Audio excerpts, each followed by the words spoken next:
솔로몬의 노래 2장 8절부터 13절 기도했으니까 읽겠습니다. 내 사랑하는 이의 목소리로다. 보라, 그가 산들 위로 뛰며 작은 산들 위로 가볍게 뛰며 오는도다. 나의 사랑하는 이는 노루나 어린 사슴 같나니 보라, 그가 우리의 벽 뒤에 서서 창문으로 들여다보며 창살을 통해 내 몸을 내보이는도다. 나의 사랑하는 이가 내게 일러 말하기를 나의 사랑, 나의 어여쁜 자야, 일어나 떠나자. 보라, 겨울도 지나고 비도 그쳐 사라졌으며 땅에는 꽃들이 피고 새들이 노래하는 때가 왔도다. 산비둘기의 소리가 우리의 땅에서 들리는도다. 무화과 나무는 푸른 무화과들을 내고 포도덩쿨은 부드러운 포도로 좋은 향기를 내는도다. 나의 사랑, 나의 어여쁜 자야, 일어나 떠나자 하였도다. 자, 이 말씀을 근거로 해서 5월의 신부가 되게 하소서라는 제목으로 말씀을 전하겠습니다. 5월의 신부가 되게 하소서. 자, 우리는 5월 첫 번째 주를 맞았습니다. 5월이 되면 여러분들 어떤 마음이 드십니까? 5월은 계절의 여왕이라고 부르기도 하고 여성의 계절이라고도 말하는데 근거가 없지 않은 것 같습니다. 사람들은 모르지만 그들이 알든지 모르든지 성경에 근거해 보면 그런 것들이 어떤 원인들이 다 찾아지는 것을 볼 수 있죠. 자, 솔로몬의 노래 저자는 솔로몬이고 등장하는 남자는 솔로몬 왕이고 거기 한 여인은 술렘 여인이 나옵니다. 자, 이 책은 두 남녀의 사랑 이야기를 다루고 있는데 그것이 단지 그냥 그 사랑 이야기가 아니라 바로 우리 성도들과 예수 그리스도와의 그 사랑의 관계를 잘 묘사하고 있기 때문에 중요하게 읽혀지는 그런 책이고 사랑받는 책이죠. 자, 우리가 4장 8절, 솔로몬의 노래 4장 8절을 보시게 되면 그 여인을 향해서 나의 신부라고 부르는 것을 보게 됩니다. 오늘 본문에서는 참으로 사랑하는 이라고 부르는 그러한 대상이 신부라고 말하고 있죠. 신부는 성경에서 누구를 지칭합니까? 바로 신약의 바로 예수 그리스도의 신부. 구약에서 이스라엘 백성들은 여호와 하나님의 아내로 불리고 신부 그러면요 바로 신약의 성도들을 보여주는 것이죠. 교회가 바로 신부입니다. 고린도서 11장 2절에서 내가 경건한 질투로 너희에게 질투를 느낍니다. 내가 너희를 한 남편에게 정언시키나니 이는 한 순결한 처녀로 너희를 그리스도께 바치려는 것이라 말씀하고 있습니다. 계시록 21장에서는 이제 어린 양의 혼인식에서 이리 오라, 내가 너에게 신부인 어린 양의 아내를 보여주리라. 바로 예수 그리스도의 아내로서 이제 혼인식에 들어가는 바로 우리들을 보여주고 있는 것입니다. 자, 그래서 2장 8절부터 오늘 본문 13절까지의 말씀은 교회의 휴거를 계시해 주시는 아주 귀한 말씀인 것이죠. 자, 본문 10절을 다시 보시면 나의 사랑, 나의 어여쁜 자야, 일어나 떠나자라는 말씀이 나오는데 어디를 떠나는 것입니까? 이 세상을 떠나는 것입니다. 우리가 교회가 이 세상으로부터 불러냄을 받은 사람들의 모임인데 바로 이 세상으로부터 완전히 떠나게 되는 날이 있으니 그때가 주님께서 공중에 오셔서 우리를 부르실 때가 되는 것입니다. 공중에서 우리를 부르실 때 우리들은 주님의 음성을 듣게 될 것이고 그때 올라가게 될 때 다른 사람들은 듣지도 못할 것이고 그 음성을 듣지 못할 것입니다. 우리만 듣게 될 것이고 곧 은밀하게 그렇게 우리는 공중 들림받게 될 것입니다. 그래서 우리가 9절에서 잘 볼 수가 있는데 9절에서도 보게 되면 그가 우리 벽 뒤에 서서 창문으로 들여다보며 창살을 통해 몸을 내보인도다 라고 표현하고 있는 이 부분, 모든 사람들이 볼 수 있는, 모든 눈이 볼 수 있는 지상 재림과 다르게 그 지상 전에 그 7년 전에 대환란 전에 공중 재림이 있게 될 텐데 그 주님께서 모든 눈이 볼 수 있게 오시는 것이 아니라 이렇게 은밀하게 우리만 불러가시는 것이죠. 마치 도둑같이 오셔가지고 보물들만 그렇게 도둑이 가져가는 것처럼 우리 보석과 같은 여러분들을 데려가시기 위해서 은밀하게 부르시는 그 모습을 보게 되는 것입니다. 교회의 휴거는 지상의 재림과 같이 공개적이지 않고 은밀하게 이루어지게 될 것을 암시하는 표현이죠. 교회 성도들은 창사를 통해 몸을 내보이시는 주님을 볼 수 있지만 그 주님을 모든 사람들이, 모든 눈이 볼 수 있는 것은 아닌 것입니다. 모든 눈이 볼 수 있게 오는 그 주님의 재림의 때는 바로 지상 재림이고 그래서 우리가 계시록 1장에서 볼 수가 있죠. 자, 휴거가 일어나게 되면 주님께서는 그분의 자녀들에게만 나타나서 그 자녀들의 이름을 부르게 될 것입니다. 요한복음 10장에서 소나 목자께서는 양들의 이름을 부르신다. 양들은 음성을 듣게 될 것이라고 말씀을 하고 계십니다.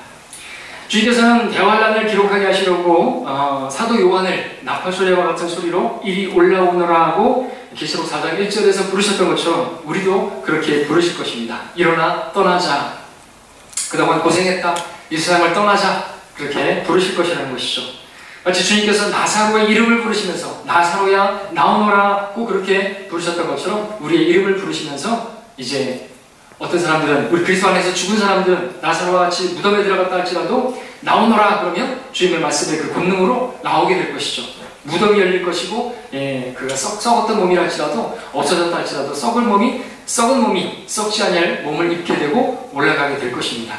그때 우리가 살아있으면 살아있는 우리들은 이 죽을 몸이 죽지 아니할 몸으로 변모되어 가지고 하늘로 공중으로 그렇게 들림받게 될 것입니다. 나사로 얘기를 했는데 나사로가 그 주님께서 부르셨을 때 나사로야 나오너라고 부르셨을 때 그 나사로가 어떤 형태로 나왔을 것인가 우리가 지난 시간에도 봤지만 오후 시간에 어떻게 나왔을까요? 그가 이렇게 수위로 다 묶여져 있었기 때문에 그래서 주위 사람들이 그를 풀어주어서 다니게 하라고 했기 때문에 그가 그 스스로의 어떤 능력으로 나오지는 못했을 거예요. 나오는 것조차도. 그리고 우스꽝스럽게 마치 강시처럼 그렇게 통통통 튀어나오지는 않았을 것이고 어떻게 나왔을 것인가 우리가 추측해 볼 수 있다면 공중부양하는 것처럼 그렇게 나왔을 것이다. 그게 자연스럽지 않습니까? 공중으로 이렇게 떠서 무덤에서 이렇게 나오는 것이겠죠. 오늘날 마귀의 자식들이 그 마술사들이 공중부양한다고 하면서 그 사람들에게 쇼를 하죠. 말 그대로 쇼입니다. 쇼는 뭡니까? 보여주기 위함인 것이죠. 그것은 거짓이고 트릭입니다.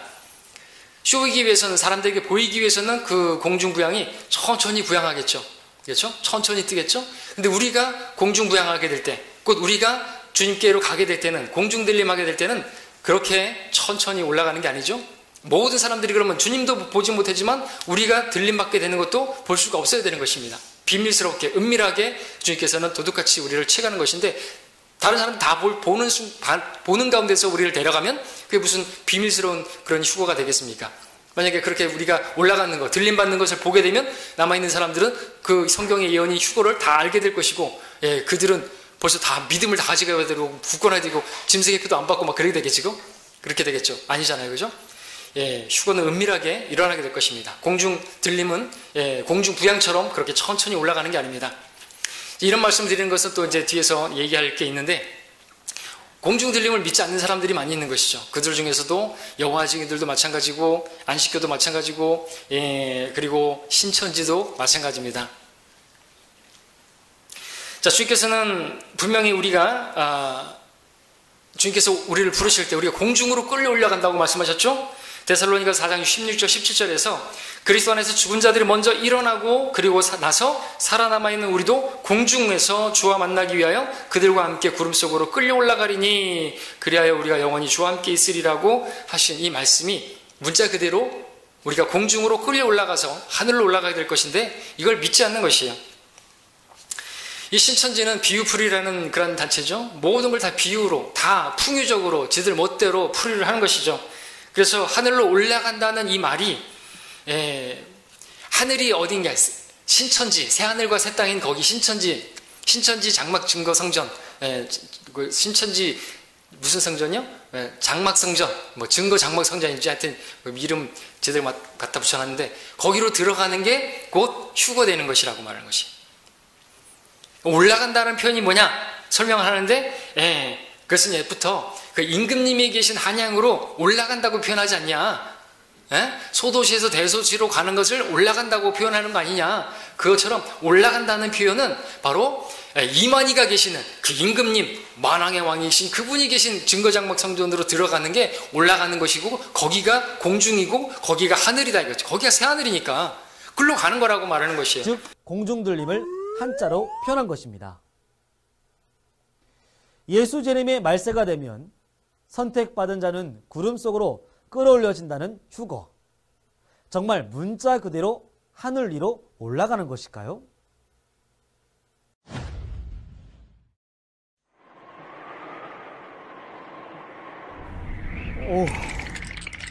하늘로 올라가면 많이 추운데요. 도대체 왜 하늘로 휴거하려고 하는지 모르겠습니다. 여러분의 주장대로 하늘에 가면 하나님이 계실 거라 생각했지만 정작 와보니 하나님은 계시지 않습니다.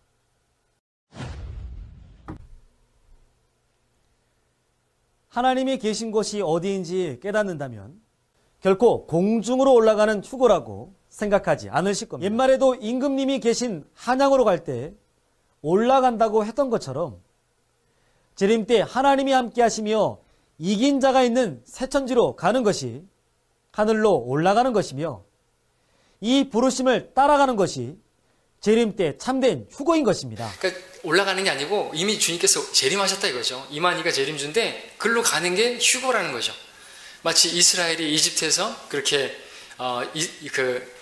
가나안 땅으로 이렇게 간 것처럼 그게 휴거라는 거죠. 예. 그런 식으로 다 뭐예요? 비유풀이 하는 것이에요. 비유다 이거죠. 예, 대책이 안 되는 그런 사람들입니다. 예, 문자적으로 예수님의 초림은 그러면 문자적으로 이루어졌습니까? 그렇죠. 예, 예수님께서 오신다는 그 모든 예언들이 그대로 이루어졌던 것처럼 재림도 그렇게 이루어질 것이고 공중은 공중인 것이죠. 우리가 하늘로 끌려 올라가게 될 것입니다. 근데 믿지 않는 사람들은 믿음이 없으니까 이런 것들을 얘기하고 여호와 증인도 그렇게 얘기하는 것들을 제가 직접 들었습니다. 올라가게 되면 추운데 뭘 그런 거 걱정해요. 그 사람 여호와 증인도 말하는 거고 여기 이 사람도 말하는 것처럼 우리가 변화될 몸을 입게 될 거예요. 이 땅에 속한 몸이 아니라 하늘에 속한 몸으로 변모돼 가지고 그죠? 죽을 몸이 죽지 아니할 몸을 썩을 몸이 썩지 아니할 몸을 입고 올라가야 되는데 그걸 안 믿는 것이에요. 또 개혁성경은 눈 깜짝하는 순간에 이것을 믿지 않으니까 거기 단어가 없으니까 그렇게 우리가 순간적으로 올라가는 거예요. 공중 부양처럼 천천히 올라가는 게 아니고 여기 아까 영상처럼 쭉 이렇게 올라가는 게 아니고 제트기처럼 올라간다 그래도 춥겠죠. 근데 우리는 순식간에 공간이 이동하는 것이에요. 끌려고 하는 거예요. 비밀스럽게 사람들이 보지 못하도록 올라가기 때문에 걱정할 필요가 없는 것이죠. 자, 주님의 초림이 그 예언이 문자적으로 이루어졌던 것처럼 주님의 재림도 지상재림과 공중재림도 문자적으로 이루어질 것입니다. 자, 우리 10절과 13절에 보게 되면 나의 사랑, 나의 어여쁜 자야 라는 호칭을 보십시오. 얼마나 친근하고 애정어린 표현입니까? 이 표현은 신부를 향한 신랑의 마음인데 바로 신부인 교회를 향한 우리 주 예수 그리스도의 마음인 것이죠. 4장 1절에서 한 번 더 표현하고 있는데 빌립보서 4장 1절에서 같은 4장 1절인데 사도 바울은 이렇게 또 표현하고 있는 것을 보게 됩니다. 나의 참으로 사랑하고 사모하는 형제들아, 나의 기쁨이요 면류가 아닌 나의 참으로 사랑하는 자들아, 이렇게 표현하고 있는 것입니다. 바로 그들이 우리라는 것이죠. 사도 바울도 거기서 보여주고 있습니다. 자, 10절에서 일어나 떠나자라는 말 뒤에 11절, 12절에서는 휴거의 계절을 짐작할 수 있게 하는 말씀이 나오는데 보라, 겨울도 지나고 비도 그쳐 사라졌으며 땅에는 꽃들이 피고 새들이 노래하는 때가 왔도다. 산비둘기의 소리가 우리의 땅에서 들리는도다. 이 말씀을 볼 때 이 말씀 문자적으로 보면 봄이죠. 그래서 우리가 휴거하는 때는 바로 봄이 될 거라는 것을 알 수가 있습니다. 우리 휴가 언제일지는 알지 못하지만 언제 일어날지는 알지 못하겠지만 어느 계절에 일어날지는 하나님께서 이미 암시해주고 계시기 때문에 알 수가 있는 것입니다. 휴거는 봄에 5월에 늦으면 6월 초에 그렇게 일어나게 될 것입니다. 매년 그래서 우리는 5월이 되면은 여러분들 신부가 혼인식을 맞을 준비를 하는 것처럼 그렇게 준비가 그런 마음이 부푼 마음이 있는 것입니까? 여러분들 우리 다음 주가 아니죠. 이번 주에 5월에 신부가 있게 되는데 우리 병어리 형제는 5월에 신부를 맡게 되는데 여러분들 우리도 신부예요. 신부는 신부인데 5월의 신부가 되기를 개인적으로 바라고 여러분들도 바라시죠? 성경은 그렇게 말하고 있습니다. 유대력으로 이때가 봄인데 또 오순절에 해당합니다. 봄에 오순절 있죠? 그리고 그렇기 때문에 성도들의 휴거는 또 오순절 그 시즌에 일어날 가능성이 큽니다. 오순절에. 그러니까 봄이라는 거죠. 5월 말경에서 6월까지 갈 수도 있고. 근데 성경에서 오순절이 교회와 관련 있는 절기죠? 성령께서 교회를 위해서 오셨습니다.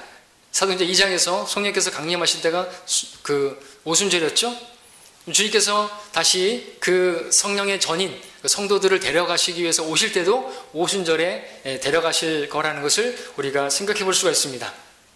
물론 예외는 있을 수 있겠지만 주님의 말씀은 매이지 않으니까 어느 때라도 오실 수가 있지만, 언제라도 오실 수 있지만, 우리가 성경 말씀에서 근거해 본다면 충분히 그때로, 계절적으로 본다면 그때로 말할 수 있고, 또 오순절 그 시즌에 오실 가능성이 크다는 것을 볼 수 있는데, 그러면 휴거가 오순절에 있을 거라고 우리가 생각할 수 있는 말씀들을 좀 찾아보도록 하겠습니다. 자, 교회 시작이 사도행전 2장의 오순절 성령 강림으로 시작되었다고 했는데, 이 오순절이 추수와 관련이 있는 것도 아십니까? 추수. 근데 성경은 성도들의 휴거를 추수로 또 말씀하고 있다는 것이죠. 그리고 이 추수는 부활과도 관련이 있습니다. 자, 추수와 관련된 오순절 그 말씀, 제가 신명기 찾을 게 많으니까 신명기 16장 16절을 제가 읽으면, 너희 중에 모든 남자는 주 너희 하나님 앞에 1년에 3번씩 즉 무교절과 7.7절과 장막절에 그분께서 선정하실 곳에 나오되 그들은 빈손으로 주께 나오지 말지니라 그랬습니다. 무교절, 7.7절, 장막절, 추수한 게 있기 때문에 빈손으로 나오면 안 되겠죠. 하나님께서 그렇게 풍성하게 주셨는데 빈손으로 나오면 안 되는 것이죠. 여기 세 절기가 나오는데 추수와 관련된 것이고 수학과 관련된 것입니다.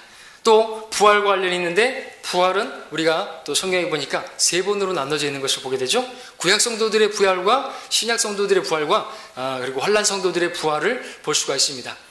일차적인 그 수학도 마찬가지죠. 첫 열매들을 거두게 되는 그 수학 시기가 있고, 본격적인 그 열매를 거두는 추수가 있고, 그 다음에 이삭 주기가 있는 것처럼, 고린도서 15장 23절 24절에서는 서열에 따른 부활이라 말씀하면서 각자 자기 서열대로 되리니 그리스도가 첫 열매들이요, 이 바로 첫 수확이고, 그 다음은 그리스도께서 오실 때 그분께 속한 사람들이라, 바로 신약 성도들의 휴거인데 본격적인 추수요.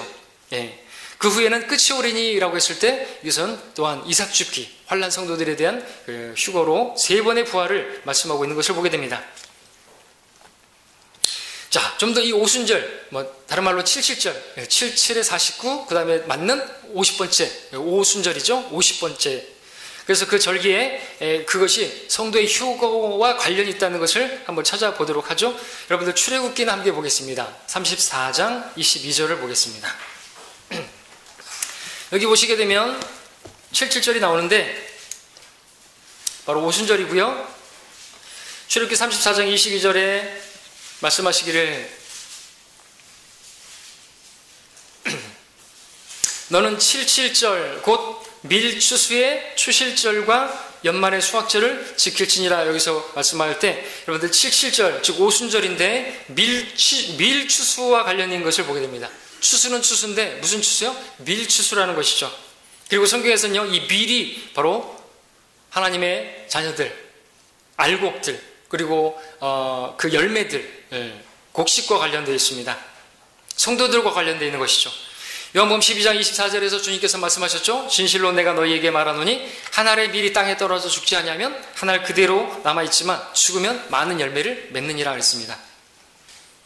그러니까 주님께서 그렇게 한 알의 밀로 그렇게 죽이셨던 것처럼 우리도 밀이라는 거죠. 우리가 그대로 있으면, 우리가 죽지 않으면, 내 자아가 죽지 않으면 열매를 맺지 못하는 것처럼 우리가 바로 밀이라는 거죠. 누가복음 22장 31절에서 주님께서 베드로에게 말씀하셨죠. 시몬아 시몬아 보라, 사탄이 너희를 밀처럼 키질하려고 찾느니라 그랬습니다. 밀 타작할 때 이렇게 도리깨질 해가지고 막 하는 것처럼 그렇게 까부른다는 것이죠. 그러니까 밀인 우리는 이렇게 이 땅에서 마귀에게 키질당하고 고난당하고 그런 것이 있을 수가 있는 것이죠. 떨어져 나가게 되면요, 그 사람들은 어떻게 하겠습니까? 축정이가 되는 거죠. 15장 37절에서도 내가 뿌리는 것은 앞으로 될 형체를 뿌리는 것이 아니라 밀이나 다른 씨앗의 알맹이일 뿐이나 라는 말씀을 통해서도 밀을 보게 됩니다. 밀. 성도들이 밀이라는 거죠. 고린도서 5장에서는 교회를 밀가루로 반죽해서 만든 빵으로 비유하면서 누룩을 제거한 새 반죽이 되어야 함을 말씀하고 있는 것을 보게 됩니다. 그리고 이러한 밀로 예포된 교회는 바로 성도들은 결국 추수를 맞게 되는데, 추수의 때가 되면요, 곡식이 바로 창고로 들어가게 되는 거죠. 우리 마태복음 13장은 또 함께 보겠습니다. 마태복음 13장 25절 보시면,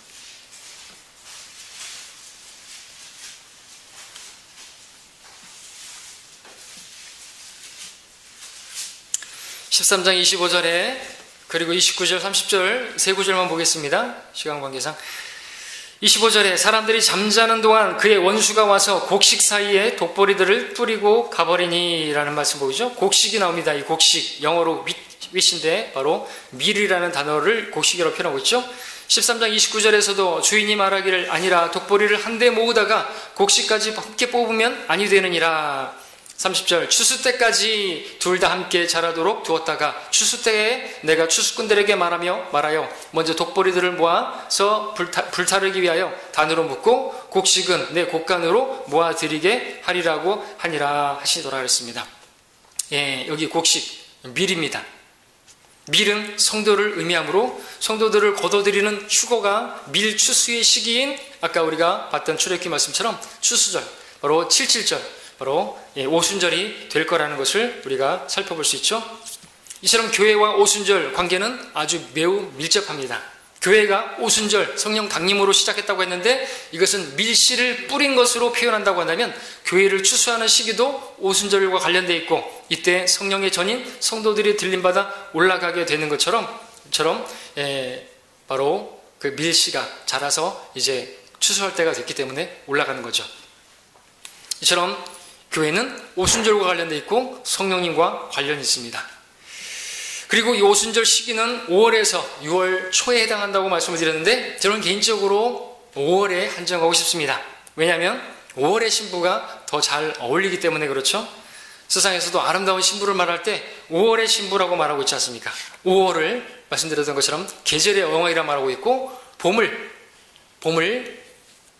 여성의 계절이라고 말하고 있고 반대로 가을은 남자의 계절이라고 말하지 않습니까? 세상 사람들도 뭔가를 알고 있는 것이 않습니까? 성경에서 뭘든 알든 모르든 그들은 그 이야기들을 이야기하고 있는 것들을 보게 됩니다. 자, 우리는 5월의 신부 드린 것이에요. 5월의 신부가 되기를 소망하는 것입니다. 예, 5월의 신부가 되게 하소서. 자, 우리는 예수 그리스도의 신부입니다. 올해도 어김없이 5월이 찾아왔습니다. 여러분들 5월이 찾아왔는데 5월을 맞게 되었는데 여러분의 마음은 어떻습니까? 여러분 이와 같은 말씀들을 여러분은 잘 알고 계십니다. 근데 이제 5월이 됐는데 예전에는 마음이 막 들뜨고 분명히 그랬을 텐데 어떻습니까? 지금도 그러십니까? 혹시 첫사랑을 잃어버려서 아유 주님 늦게 오시는가 보다 아유 그냥 뭐 올 때 되면 오시겠지 아유 내가 가는 게 빠르겠네 그러고 계시지는 않는 것이고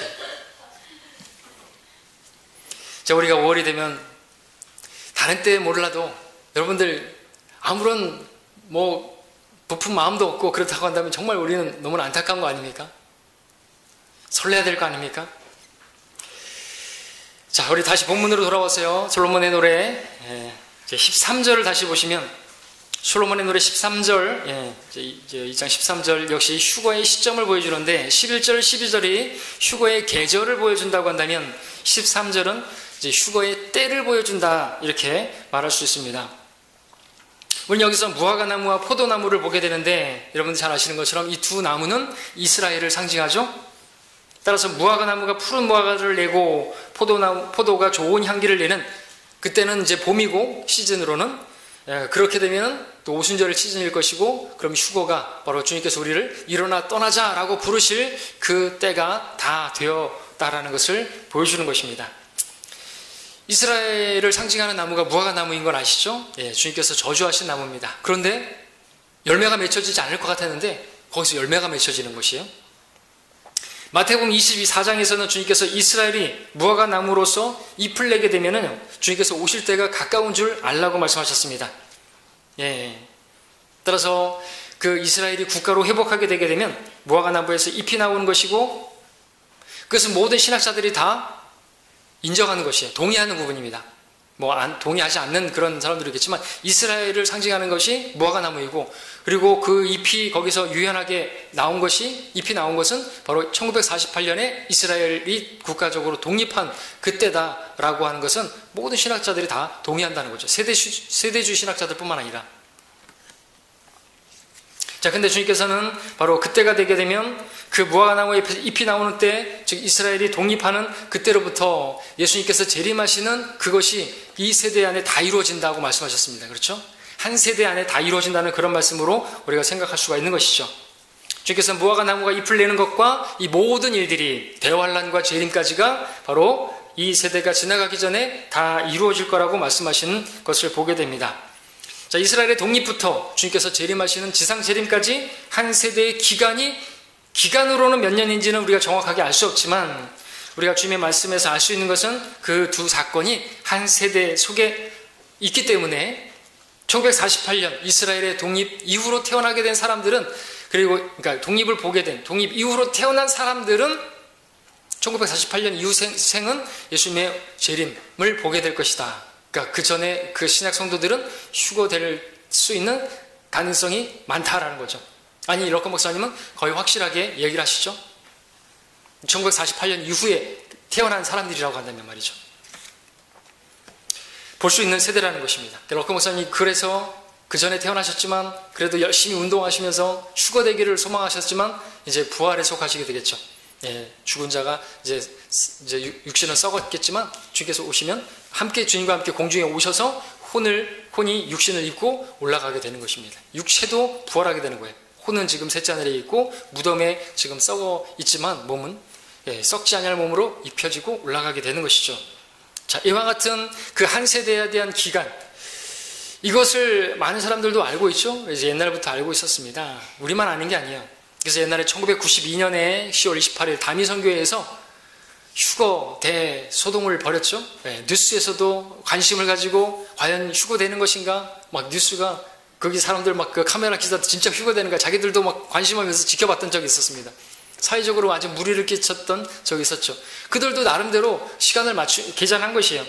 1948년이 이스라엘의 독립이니까 거기서 이스라엘의 그 잎에서 나온 곳이니까 한 세대 안에 다 이루어진다고 했으니까 그러면서 그들이 연대 계산을 맞춘 거죠. 마태복음 1장에서 자기들이 계산하니까 51년인데 그 세대 계산이 됩니까? 51년인데 그러면 1948년에다 50일 더하니까 몇 년이에요? 1999년이 되죠. 1999년에서 7년 대환을 빼니까 몇 년이 돼요? 1992년이다. 거기까지 되는데 막 10월 28일 자정 12시까지 다 막 정해버려. 하나님께서 자기들에게 그 선지자, 자기가 선지자니 뭐 하면서 뭐 보여주셨다는 것이죠. 여러분, 하나님 말씀을 안 믿고 하나님 말씀은 분명히 날과 시간을 얘기하면 이단이에요, 여러분. 예? 아무도 모른다 그랬습니다. 날과 그 시간은 알 수 없지만 우리가 지금 제가 이렇게 말하면 시한부 종말론자가 되는 것 같지만 저는 여러분들에게 날과 시간은 말하지 않았어요. 월까지 말했죠.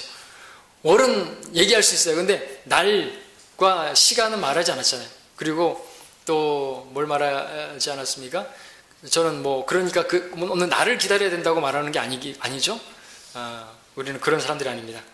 아무튼 그렇게 해서 계산을 했지만 그들의 계산은 빗나갔고 계산 자체도 틀렸습니다. 예, 마태복음 1장에 그 한 세대가 51년이라고 했지만 정확한 계산에 따르면 42년이고 42년 그렇게 되면 이미 지나버린 세대가 되는 것이에요. 그리고 한 세대가 몇 년이다 이렇게 말하고 뭐 41년이니 52년이 그렇게 말할 수가 없는 것은 시편 90편에 보니까 한 세대가 몇 년이라고 말해요? 모세의 시편에서 우리의 연수가 70이고 강건하면 80이고 루즈타임이 있는 것이에요. 그렇게 된다면 몇 년이에요? 또 계산해 보시는 분들이 계시겠지만 이거 계산할 문제가 아닌 것이죠. 우리가 계산하게 되면 이제 어느 정도 다가오게. 근데 그것도 이것만도 아니죠. 창세기에 보니까 아브라함이 이제 아브라함에게 말씀하시는데 이스라엘이 이제 그 4대 만에 나오게 됐다, 이집트에서. 그리고 거기다 보면 4대가 몇 년이에요? 400년인데 100년이 한 세대가 100년인 거예요. 그럼 그 시간을 따지면 더 많아지는 거예요. 그 계산하다 보면 우리 소망이 없어지는 거예요. 우리가 지금 1948년에 독립 이후로 태어났으니까 저 같은 경우도 볼 수 있을 것 같은데 만약에 100년이라 그러면 제가 100년을 다 채우지도 못할 것 같고, 그렇죠? 그 전에 죽을 수도 있잖아요. 병들어 죽을 수도 있는 것이고 70에 죽을 수도 있는 것이고 80에 죽을 수도 있는 것이고 모른단 말이죠. 그러니까 우리가 시간을 계산하고 나를 기다리고 그럴 게 아니라 우리 주님께서 말씀하신 것처럼 내가 속히 오겠다. 그 자세로 우리가 기다리는 것이고 우리는 항상 깨어 있어야 하는 것이죠. 그러니까 우리가 5월이 되게 되면 더 어느 때보다도 어느 시점보다도 좀 더 우리가 소망을 해볼 수는 있고 또 그런 마음을 갖는 것 자체는 나쁘지 않다고 봅니다. 자, 휴거는 반드시 일어날 것이고 그것은 속히 일어날 것입니다. 주님께서 거짓말하지 않으시죠? 내가 속히 오리라고 했어요. 주님 편에서 본다면 아주 속히입니다. 2000년이 지났지만 이틀에 해당하는 것이죠. 우리가 여러분 봤을 때 그 일은 수년 안에 이루어질 것입니다. 교회가 들림받게 되면 그럼 이 땅에서는 무슨 일이 벌어지게 되는 것입니까? 자, 세상에서 빛과 소금의 역할을 하던 우리가 이제 사라지게 되면 이 세상은 점점 급속도로 지금도 점점점 그렇게 타락하고 엽기적인 뉴스들이 나오고 있지만 더 심해질 것입니다. 영적으로, 성적으로, 도덕적으로 타락해져가는 노아의 때 롯의 날들과 같이 되어버리겠죠. 지금도 동성연애가 이제 음지에서 양지로 올라오고 무지개 연합회에서는 오히려 더 드러내고 있는데 마지막 때 항상 동성연애가 아주 가증한 짓거리를 했습니다. 하나님이 심판하실 수밖에 없는 그런 때였는데 그것을 보게 되죠. 자, 적그리스도가 등장하게 될 것이고 예루살렘 성전에 앉아서 평화 협정을 맺을 것이고 3년 반의 거짓 평화가 이루어지게 될 것이고 그러나 3년 반이 되게 되면 본색을 드러낼 것이고 언약을 파기하고 짐승의 표를 받으라고 하게 될 것입니다. 형상을 세워놓고 거기에 절하라고 할 것이고 경배하게 되면은 그리고 짐승의 표를 받게 되면은 이제 그에게 속한 자로서 그야말로 형벌을 당하게 되는 거죠. 그때 짐승의 표를 받지 말아야 돼. 오늘날 우리 주위에서 짐승의 표를 받지 말라고 피켓 들고 우리 충장로에서도 그렇게 하는 사람들이 있지만 그 사람들은 지금 다른 것을 전하고 있는 것입니다. 이 세대에 이 세대 기간도 되지만 우리가 1948년 이후로 태어나는 이 세대에 살고 있는 우리 주님을 공중에서 맞이하게 될 그러한 세대인데 이 세대의 기간을 말하기보다 기간도 말하지만 세대예요. 우리 대상을 말하는 거죠. 우리가 이 대상에 속하는 거예요. 휴거의 대상에 속할 수가 있는 것이죠. 살아서 들림받을 수 있는 대상에 속하는 것입니다. 근데 이 세대에 다른 복음을 전하면 안 되는 거죠. 이 시대에 복음을 전하는데 천사라 할지라도 다른 복음을 전하면 저주받는다 그랬는데 다른 복음을 전하는 것이에요. 그 사람들은 예수님을 믿는다고 예수님을 믿어야 천국 간다고 말하면서 짐승의 표를 받으면 지옥 간다고 말해요. 지금이 대환란 때입니까? 그건 대환란 때 전해야 될 복음이죠. 복음도 아니지만 그게 어떻게 복음이 되겠습니까? 여러분들 지금 이 시대에 우리가 구원을 받았는데 우리가 베리칩이 또 짐승의 표라고 하는데 그 베리칩을 받으면 그것이 우리의 혼을 파멸시킬까요? 어떤 물리적인 시술을 해서 어떤 그 칩을 받았는데 그걸 받는다고 해서 우리의 구원이 믿음으로 받은 구원이 취소가 되냐 이것이죠. 혼이 저주를 받느냐 말이죠. 그 접근 자체가 잘못된 것이죠. 그런 물리적인 그런 시술을 통해서 어떤 물질이 들어온다고 해가지고 혼이 문제가 생긴다? 믿음으로 받은 구원 그것이 어떻게 우리의 어떤 그런 것으로 될 수가 있냐 이거죠. 대환란 때도 마찬가지예요. 그 짐승의 그 경배를 하는 것이죠. 경배하는 것을 통해서 그 믿음을 부인하는 거잖아요. 누구를 믿을 것인가 대상이 경배하는 것이에요. 그건 하나님의 계명을 어기는 것이고요. 하나님의 계명을 지키는 자들 대환란 때 예수에 대한 믿음과 하나님의 계명을 지켜야 되는데 하나님의 계명이 뭡니까? 하나님께 경배하라는 거 아니에요. 하나님께 경배하라. 그게 영원한 복음이기도 하고 근데 그걸 어기는 것입니다. 그리고 경배하는 것이에요. 그 경배한 것에 대한 표로서 또 이제 짐승에게 경배했으니까 짐승의 표를 받겠죠. 그 표는 어떤 형태일까요? 우리가 생각해 볼 수 있지만 이 시간 다 얘기했지만 그것은 말 그대로 표예요. 표. 벨칩이 아니란 말이죠. 그 표. 계시록에서 나오는 그 짐승의 몸에는 표가 있는데 여러분들 표범의 몸에는 표가 있는데 이름도 되게 표범이에요. 범인데 몸에 표가 있어요. 근데 그 표범의 모양일 거라는 거죠. 입술 모양.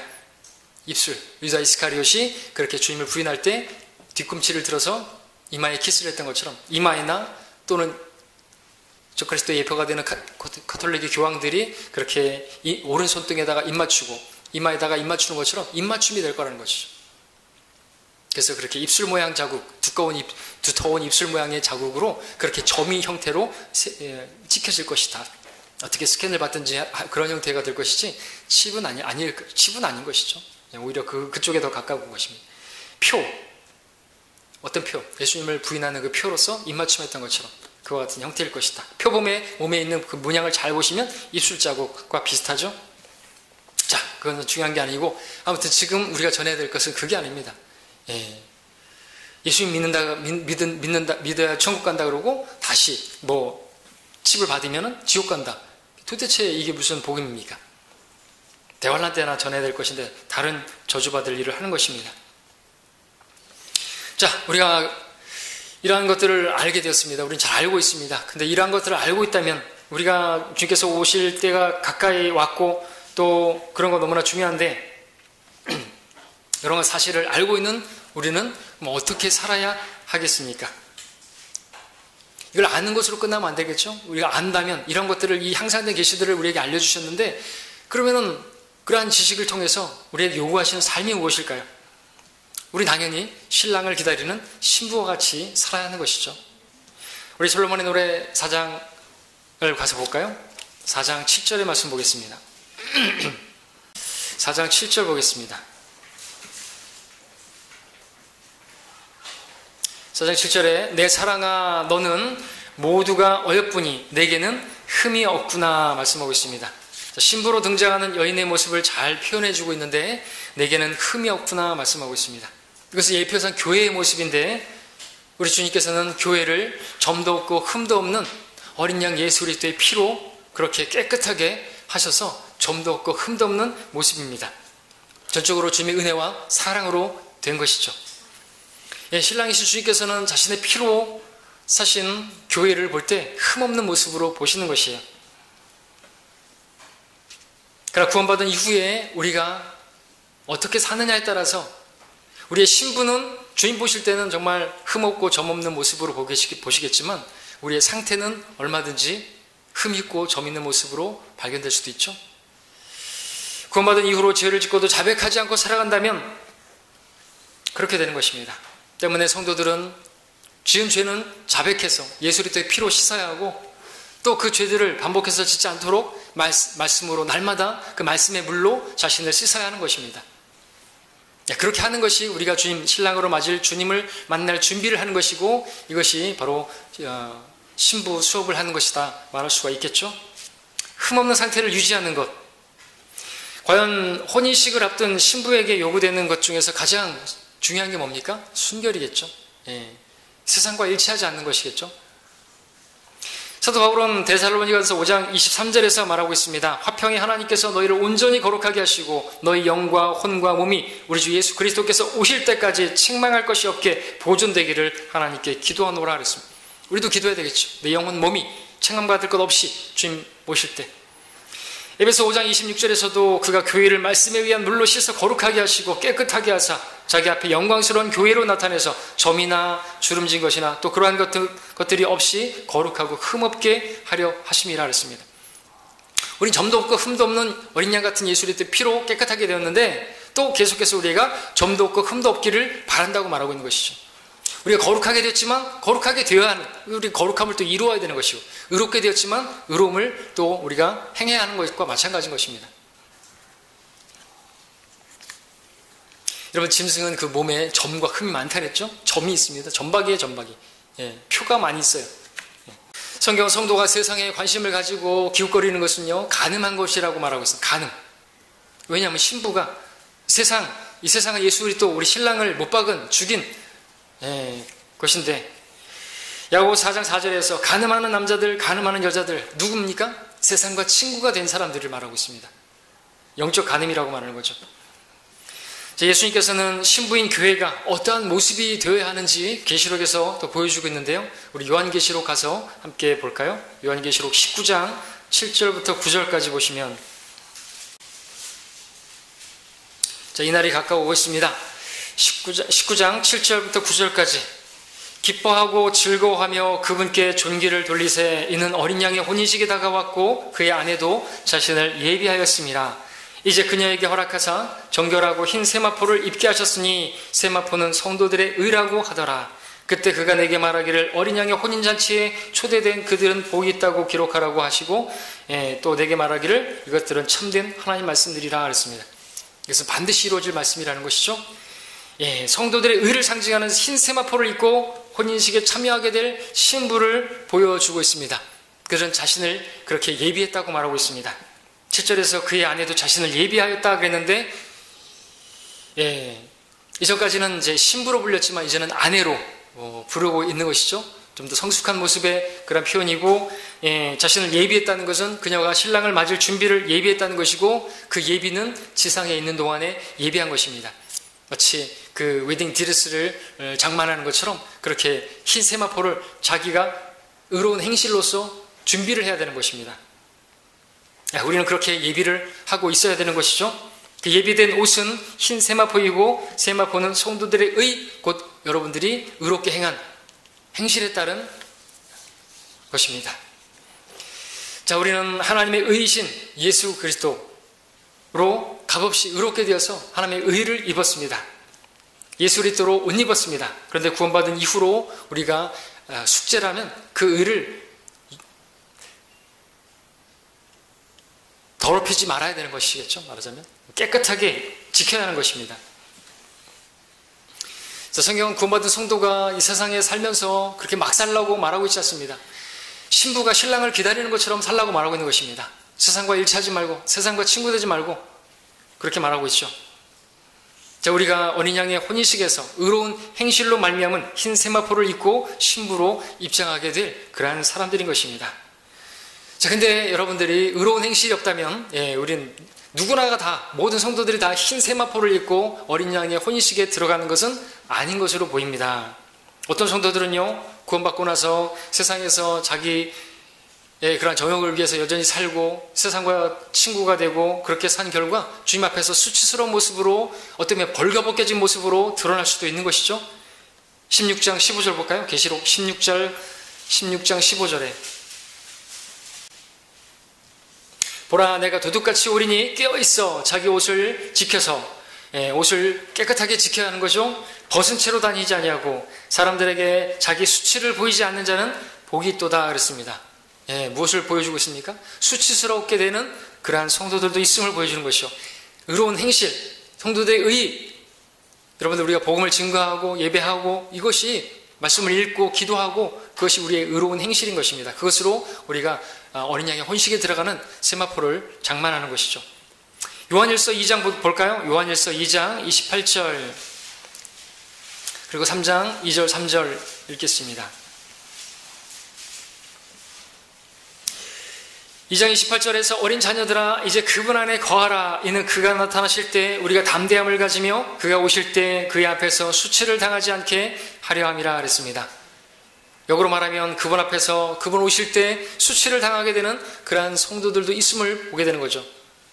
벌거벗겨진 것처럼 우리 히브리서 4장에서는 그분 앞에 벌거벗겨진 것처럼 우리가 회개해야 될 것들을 그분 앞에 설명해야 된다 그러는데 우리 그리스도인들도 그분 앞에 서게 되는데 벌거벗겨진 것처럼 쓸 수도 있다는 것입니다. 세마포가 없으면. 그래서 어떤 록카 목사님께서는 어떤 성도들은 세상과 일치해서 살았을 때 마치 비키니 같은 그런 옷을 입고 있을 것이다 라고 말씀하는데 수치스럽겠죠? 지금 비키니가 이쁠지 모르겠지만. 자, 3장 2절도 보시면 사랑하는 자들아 이제는 우리가 하나님의 아들들이라. 우리가 어떻게 될 것인지는 아직 나타나지 않았으나 그가 나타나시면 우리가 그와 같이 되리라는 것을 아노니 이는 우리가 그분 그대로 그분을 볼 것이기 때문이라. 그분 안에서 이 소망을 가지는 사람은 누구나 그분이 정결하신 것처럼 자신을 정결케 하느니라 그랬습니다. 근데 이 소망이 없다면 자신을 정결케 하지 않겠죠. 여전히 자신의 정욕을 따라서 육신이 원하는 대로 살겠죠. 그래서 오늘 이 말씀을 우리가 다시 한번 살펴보는 것입니다. 이 소망을 우리가 더 붙들어야 되는 것이죠. 이 소망을 가진 자마다 주님께서 정결하신 것처럼 자신을 정결케 할 수 있으니까. 신랑이 오신다니까요. 자, 여러분 주님 만날 것을 소망하고 계십니까? 정결하고 흠없는 신랑 앞에서 그분 앞에서 우리가 그분 그대로 보게 될 텐데 우리의 모습이 어떤 모습으로 발견될 것인가? 신부로 입장하게 될 날을 소망하고 계십니까? 여러분들 신부가 입장하게 될 때 결혼식에서 예전에는 그 나팔 소리가 들렸죠. 빠바빠밤 빠바빠밤 빠바밤빰 나팔 소리가 나게 되면은 신부가 입장하게 됩니다. 우리도 하나님의 나팔 소리가 들리게 되면 신부가 입장하게 될 것이죠. 우리는 공중에 들림받게 될 것입니다. 그날을 소망하고 계십니까? 그 소망을 가지고 있다면 여러분들은 지금 진짜 주님의 오심을 사모하고 있다. 나는 의의 멸류관을 받을 것이다. 앞전에 계셨던 분도 자기는 의의 멸류관을 사모를 받을 수 있을 것이라고 말했지만 교회를 떠났어요. 교회를 떠난 사람이 의의 멸류관을 받을 수 있을까요? 아니죠. 주님의 몸된 교회에 속하지 않고 안 받는 것이죠. 못 받는 것입니다. 의의 멸류관 아무나 받나요? 그분의 오심을 사모한다고 한다면요. 그분이 정결하신 것처럼 자신을 정결케 해야 된다고 말씀하고 있는 것입니다. 자, 우리가 휴거의 시즌, 또 휴거의 그 때에 대해서 우리 앞에서 잠깐 살펴봤지만 정말 중요한 것이고 아주 필요한 일입니다. 근데 더 중요한 것은 뭡니까? 그것을 아는 것보다 우리가 그날을 사모하고 신부로서 우리 자신을 예비해야 하는 것이 더 중요한 것이죠. 우리가 신부로서 등장하게 될 그날을 소망한다면 우리 자신을 정결케 할 것이고, 날마다 우리가 지은 죄들은 자백하여서 예수 그리스도의 피로 씻고, 또 날마다 하나님의 말씀에 물로 우리 자신을 씻어야 하는 것입니다.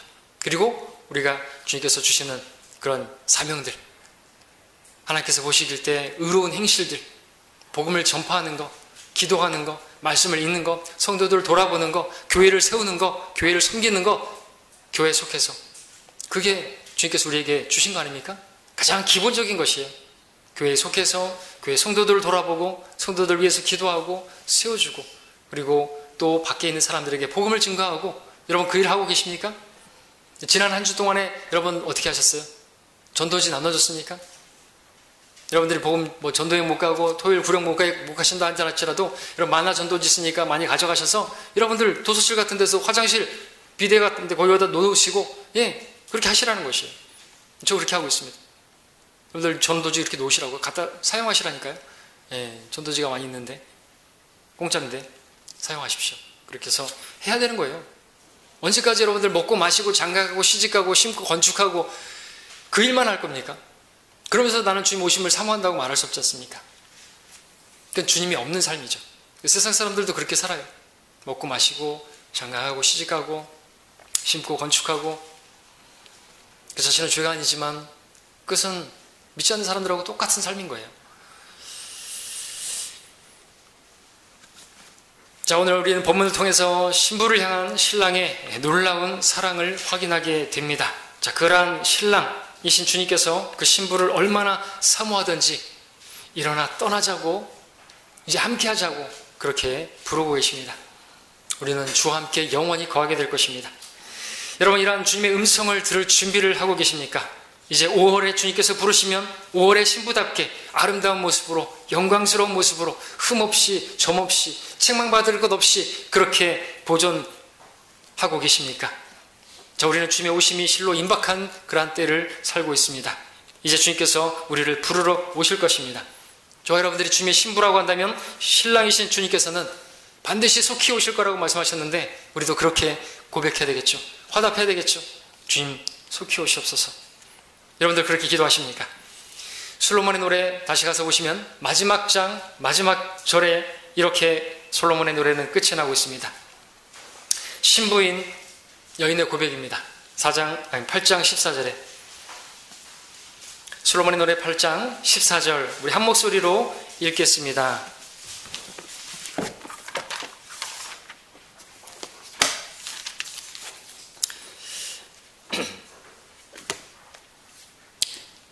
장 14절 상반절만 읽겠습니다. 시작. 나의 사랑하는 이여 서두르소서. 여기서도 그렇게만 주석 쓰고 있습니다. 신부가 고백해야 할 고백이라고 말이죠. 서두르시라고. 신랑이신 주님께서 오신다는데 신부가 당연히 그렇게 고백해야 되겠죠. 신랑이신 주님께서는 성경의 마지막 책 계시록에서 마지막 거기서도 뭐라고 말씀하셨습니까?